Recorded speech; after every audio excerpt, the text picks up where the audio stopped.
రంగారెడ్డి జిల్లా శంషాబాద్ ఎయిర్పోర్ట్లో మలయాళ నటుడు వినాయకన్ను సిఐఎస్ఎఫ్ అధికారులు అదుపులోకి తీసుకున్నారు. గత ఏడాది మత్తులో సిఐఎస్ఎఫ్ కానిస్టేబుల్పై నటుడు వినాయకన్ దాడికి పాల్పడ్డాడు.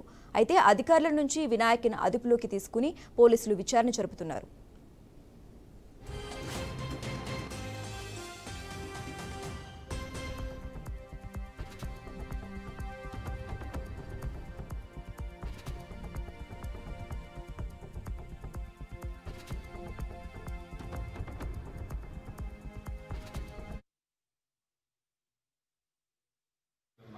ఇవ్వడం జరిగింది.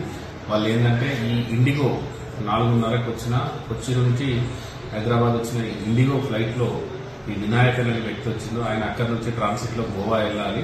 దానికి సంబంధించి అదే టైంలో అతను కొద్దిగా ఇంటాక్సికేషన్ దాంట్లో తాగి ఉండి ఆ గేట్ స్టాప్ తోటి మిస్బిహేవ్ చేసిందని వాళ్ళు అప్లోడ్ చేయడం జరిగింది. అప్లోడ్ చేసి వాళ్ళకి కంప్లైంట్ ఇచ్చి సిఐఎస్ఎఫ్ వాళ్ళకి హ్యాండ్ ఓవర్ చేసింది. సిఐఎస్ఎఫ్ వాళ్ళు మాకు హ్యాండ్ ఓవర్ చేసింది. మేము ఎంక్వైరీ చేసినాం.